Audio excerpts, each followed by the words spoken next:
Friends, আশা করি সবাই ভালো আছেন।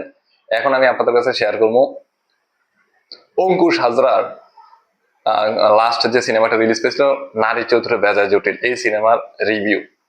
গাইস, আমি আপনাদের কাছে একটা কথা বলবো যে নারী চরিত্র বেজায় জটিল এই সিনেমাটা সবাই দেখুন। অত্যন্ত দুর্দান্ত লেভেলের, মানে আপনি পুরো ফ্যামিলি নিয়ে একটা সিনেমা যদি দেখার মতন হয় সেটা হচ্ছে নারী চরিত্র বেজায় জটিল। অঙ্কুশ এটার মধ্যে ফাটিয়ে অভিনয় করছে, একদম কমেডি ছবি, মানে আপনি হাসতে বাধ্য হবেন।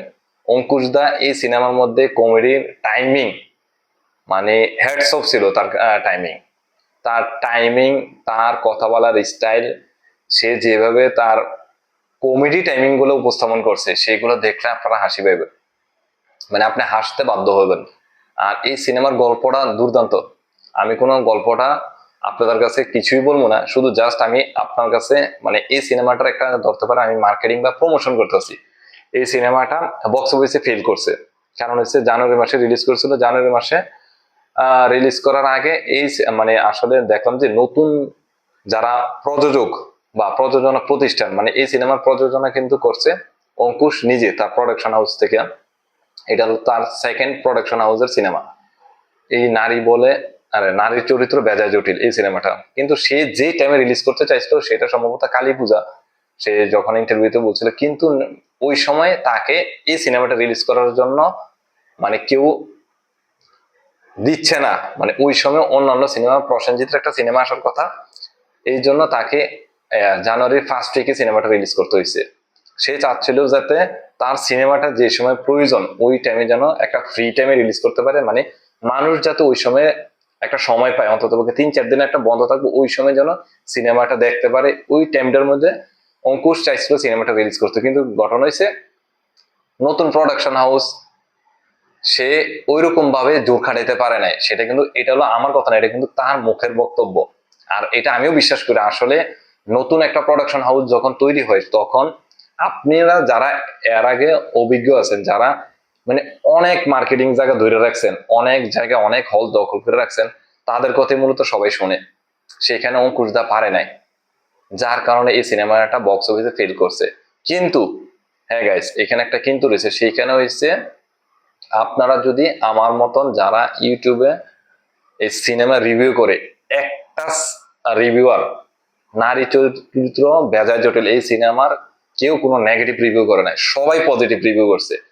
কিন্তু সিনেমাটা সিনেমা হলে চলে নাই, শুধু একটাই কারণ, মানে সঠিক সময় রিলিজ করতে পারে নাই। কারণ হচ্ছে তখন হয়েছে জাস্ট 2026-এর শুরু।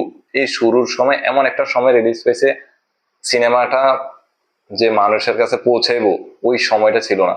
আর সিনেমাটা পৌঁছানোর জন্য মানুষ যে একটা সময়ের প্রয়োজন, যে একটা ফ্রি সময়ের মধ্যে দেখবো, একটা হলিডে থাকলে মানুষের দেখে, একটা ওকেশন থাকলে মানুষের দেখে, ওই সময়টা অঙ্কুশ দেওয়া পারে না। কিন্তু সে চেষ্টা করছে, সে অনেক চেষ্টা করছে সময়ের মতো, মানে একটা হলিডের সময় রিলিজ করার জন্য, কিন্তু পারে ওঠে নাই। পিছনে তার হাত ছিল না, যার কারণে বাইরে ওঠে নাই। অঙ্কুশ দা কিন্তু তার একটা সিনেমাটা রিলিজের পর লাইভে এসে আসে প্রায় কান্না করে দিছিল, যে এত একটা সুন্দর সিনেমা যেখানে কোনো রিভিউয়ার এটার কোনো নেগেটিভ বলে নাই, তাহলে সেখানে সে এরকম হাত জোর করে বলছিল যে আপনারা অন্তত পক্ষে সিনেমা হলে এসে সিনেমাটা দেখুন। আমার তখন খুব খারাপ লাগছে। আমি তো গতকালকে জি5 এ সিনেমাটা দেখছি, আমাদের তো আর বাংলাদেশ এই সিনেমাটা রিলিজ করে নাই, কিন্তু এত সুন্দর একটা সিনেমা মানুষ দেখলো না, এই জিনিসটার জন্য খুব খারাপ লাগছে। আসলে সঠিক সময় সিনেমা রিলিজ না পেলে একজন প্রযোজক কত টাকা লস হয়। নেক্সট সে এই কারণে বলছিল যে এই বছরে তার প্রোডাকশন হাউস থেকে আর কোনো সিনেমা 2026 সালে রিলিজ পেব না। আচ্ছা যাক, এই কথা বাদ দিয়ে এখন আপনাদের কাছে আমি একটা অনুরোধ করবো, অন্তত ওটিটিতে যেহেতু এই সিনেমাটা আসছে, রিলিজ পাইছে, ওপার বাংলার হোক আর এপার বাংলার দর্শক হোক, সবাই এই সিনেমাটা দেখুন।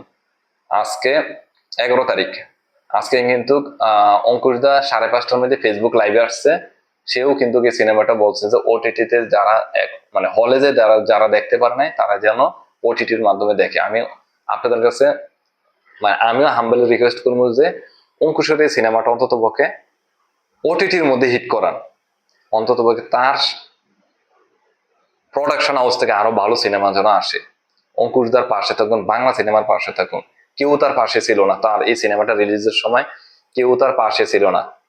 আমরা যারা বাংলা সিনেমা প্রেমী, আমরা যারা রিভিউয়ার, মানে ওপার বাংলার প্রত্যেকটা রিভিউয়ার পজিটিভ বলছে এই সিনেমাটা দুর্দান্ত লেভেলের সিনেমা করছে। হ্যাঁ, এই সিনেমার কমেডি আপনার কাছে ভালো লাগবে, এই সিনেমার গল্প আপনার কাছে ভালো লাগবে, এই সিনেমার গানগুলো দুর্দান্ত লেভেলের ছিল, তিনটা গানে অসাধারণ। এই সিনেমার অভিনয় আপনার কাছে ভালো লাগবে। আর সবচেয়ে বড় হচ্ছে সুন্দর একটা ফ্রেমে সুন্দর একটা গল্প উপস্থাপন করছে, কিন্তু সময় মতো রিলিজ করতে পারছে না। তার যখন সময় ছিল, যে হলিডের সময় রিলিজ করার কথা ছিল, পারে নাই। যাক, এটা আসলে ফেলিওর থেকে মানুষ শিক্ষা নেয়, যাতে পরবর্তীতে সে আরো বড়ভাবে বড় চিন্তা ভাবনা করে সঠিক সময় রিলিজ করতে পারে। আশা করি সবাই নারী চরিত্র বেজায় জটিল এই সিনেমাটা দেখবেন। আশা করি আমার ভিডিও দেখার পরে যদি একজন মানুষে দেখেন এই সিনেমাটা, আমি একটু বলতে পারবো 2 ঘন্টা 2.5 ঘন্টার একটা সিনেমা, মন খুইলা পুরো ফ্যামিলি নিয়ে, যারা ফ্যামিলি নিয়ে কখনো সিনেমা দেখতে পারেন না, এই সিনেমাটা দেখতে পারবেন। পুরো ফ্যামিলি নিয়ে শুক্রবার হোক, রাত্রে একটা সময় হোক, 2.5 ঘন্টার একটা সিনেমা দেখুন, পুরো ফ্যামিলি নিয়ে হাসবেন। পুরো ফ্যামিলির প্রতি, ফ্যামিলির কি বলবো, মানে ভ্রাতৃত্ববোধ বলেন, ভালোবাসা বলেন, সবকিছু তৈরি হইব। সবাই সিনেমাটা দেখুন, বাংলা সিনেমার পাশে থাকুন। আর এই ভাইটার পরিশ্রম যদি ভালো লাগে, অবশ্যই চ্যানেলটার পাশে থাকবেন। কমেন্টসে যারা সিনেমাটা দেখছেন নারী চরিত্র বেজায় জটিল কেমন লাগছে আপনাদের কাছে অবশ্যই জানাবেন। সবাই ভালো থাকুন, আল্লাহ হাফেজ।